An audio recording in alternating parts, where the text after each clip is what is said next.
Brandon Masad Wyatt. I am 38 years old, and I have been incarcerated for 20 plus years.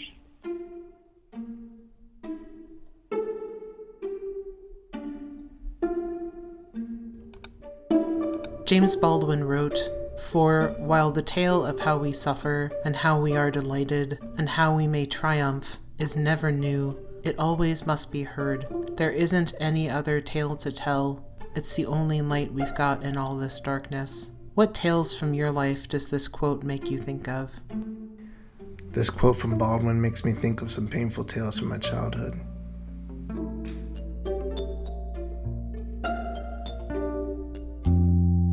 I think of the times I was called Tar Baby, Blackie, Black as Hell, and the like.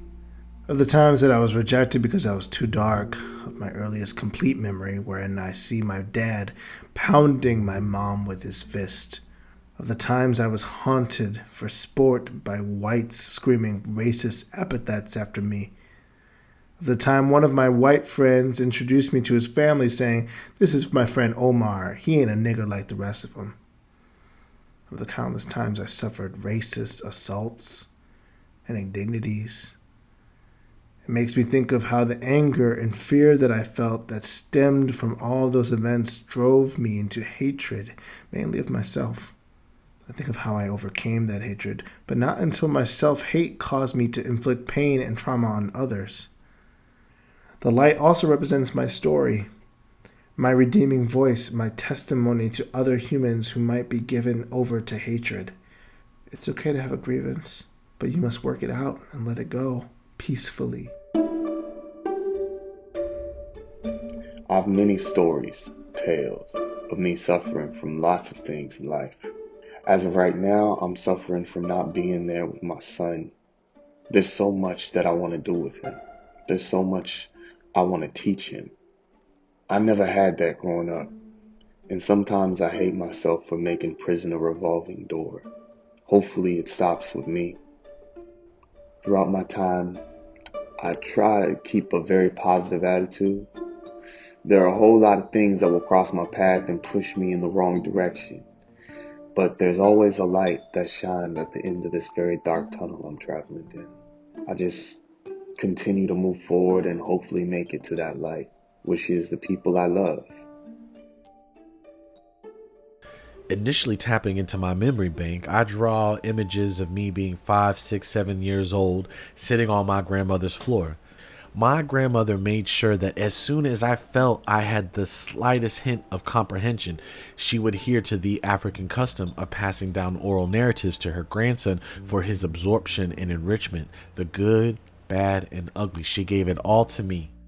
A lot of times, these tales are the only inheritances we are given from the elders. It is upon everyone who exists right now to be tellers of these stories. We must be ready to tell the tales of the past, present, and future, and we will be willing to take full heed of these examples and warnings. Growing up, I was able to overcome many obstacles. However, poor choices in life caused me to be incarcerated at a young age. Being incarcerated, I felt that I was surrounded by darkness. It was within this darkness which I suffered many losses. It was also within this darkness that I learned that people were going through the same thing. Some overcame the darkness by not drowning themselves in the agony of self-pity. I was delighted to learn that I could do the same thing. I just had to channel my inner light. I began to go through a detox of sorts. I got rid of everything in my life that caused me harm. As hard as it was, I walked away from the gang life and everything that it represented. I began to take responsibility of my life. For if light reflects light, then we need the light of others to see the light within our own selves. What's your earliest memory of racism and/or injustice? What did you take away from that experience? I do have an episode in the 2nd grade when a little Irish boy told me, "No offense, Brandon, but my mother has a nigger beater. Yeah, she has a 2x4 wood club that is her nigger beater." That example is too easy to recall and is low-hanging fruit, But that's not my earliest memory of anything racial or unjust. That would be when I was watching my mother try to get me enrolled in an elementary school that, while not far from my home, was outside of our particular neighborhood district. But I watched my mother have incessant meetings with principals regarding my eligibility in school district politics. I actually had 2 schools a block away from my home. Why couldn't I attend these schools, you ask? Both of them were wholly inadequate for my mother's children, and we all knew it. I had to be bused to a school some distance away in a predominantly white neighborhood, Bridgeport, to receive a quality elementary school education because there was 2 Chicagos. There was a well-to-do white Chicago and everyone else. My first real experience happened when I was about 9 or 10. I remember going to this neighborhood store, and there used to be a young girl sitting on the stool behind the counter. She couldn't have been much younger than me. When I walked in, she said, "Hi, Kaffir." When I left, she said, "Bye, Kaffir." She did it with such cheer and affection. I just thought she was a nice little girl. When I got home, I asked my father what Kaffir meant. He immediately wanted to know where I learned the word. I told him, and he got upset. We left the house and went back to the store. Now, my father handled his business and stood up for his son. I learned that blacks in South Africa went through the same things as blacks in America. In fact, both today are still facing injustice. I also learned that Kaffir was a derogatory term used by white South Africans to describe blacks. I took that no matter where you live, what schools you go to, or where you work, racism and injustice is around. May not be in your face at the moment, but it's there. For me, it was on my first day of 5th grade. I was at a new school in a new town, Newberry, Florida. I drew a lot of attention in the class. 3 African American girls in the class came to interview me. Needless to say, I have never forgotten her 7-word critique. "You cute, but you just too dark." I was crushed, scarred. From that day forward, I saw as the truth the face of that racist lie in mirrors looking back at me, distorted. I tried to change with skin bleaching creams. My mom supported me with that. She meant well, but each time she bought me that cream, she was actually telling me that she agreed that I was too dark. It would take me many years to recover from the self-hate with which that racist comment had affected me. I was always told that I was born with 2 strikes against me. 1, I was born a black man in America. 2, I was already designed to fail because of my relatives and history. I know that's more of a cliche because a person is what they make themselves to be, but I became a product of my environment. During my time incarcerated in Pinckneyville, CC, I suffer a lot of racism from the officer and some inmates. I realized that from the inside looking out. The world doesn't see that the same thing that's going on out there is also happening in here. I watched on TV how everything played out with George Floyd's death. And to say the least, we feel the same way. Every day there's a knee on our neck and nobody see it because they don't care. What should the response have been when you were being sentenced? So my response to the judge after my sentence would have been somewhat of a heartfelt statement. "Your Honor, I've been through a whole lot in my life, and the only thing I grew up with knowing is surviving in a dog-eat-dog world. This time you've given me may seem like the right thing to do to you, and I'm not saying what I did was right, but I do think you could have looked at both sides of the coin. Giving me 27 years would make you the predator now, and me the prey. Are you sorry?" Let me first say, without equivocation, that the crime that I committed was terrible and unjustifiable, and I deserve to be punished for it.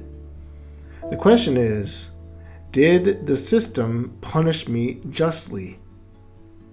Theoretically, time in a prison was an appropriate sentence in my case, but my actual sentence, life without parole, is morally and legally unjustifiable. But why did the state feel the need to dehumanize me? It's because of anger, hatred for me, because it was seeking a punishment for me that it knew was unfit for a human. This is a real question that indirectly I have entertained most nights as I lay quiet on my bunk when my pillows become my therapist. I now know that by virtue of being given such a long-term sentence that I was viewed by society as an enemy, and still am for that reason, as opposed to a citizen who needed corrective guidance, where I could be in a real institution of corrections that focused on providing a legitimate and practical education where pure punishment was not the sole purpose. If the end goal is a truly just society, what does that look like to you? How do we get there? What about in terms of mass incarceration?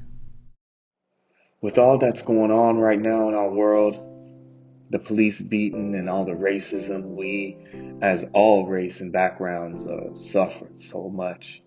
The only way is sticking together and building a better understanding between the ones that's suffering and the ones that feel they not. So my idea of a just society will be for everyone to be able to deal with what they hold inside. Although I have yet to see a just society, I'm one of the many who long for one. In my opinion, a just society begins with the youth. The old concept of it takes a village to raise a child must resurface. In a just society, there would be equal and affordable housing and health care. There would be fair and equal employment opportunities. If people need any form of assistance, there would be established programs that offer benefits to those in need. There would have to be a complete culture shift amongst individuals and families, and this would be the catalyst to change laws, policies, and social norms. Policy would reflect that everyone matters. Proper regulations would be placed on corporate entities. Schools would value students and teachers as vital parts to social progress. Courts and correctional facilities would look to be moral safe havens for the troubled and disharmonious, while still isolating those who resist being restored to useful citizenship. If we are to have a truly just society, we must have more civic engagement.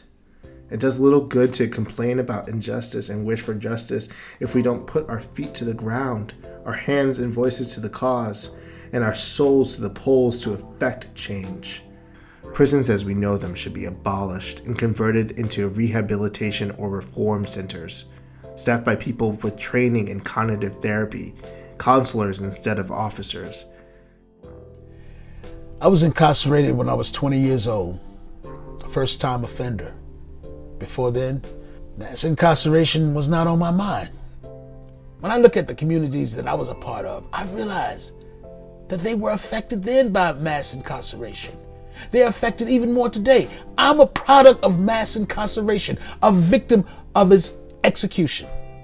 Had I not been incarcerated, I still would have been a victim, because my community is being victimized daily. I'm one with my community.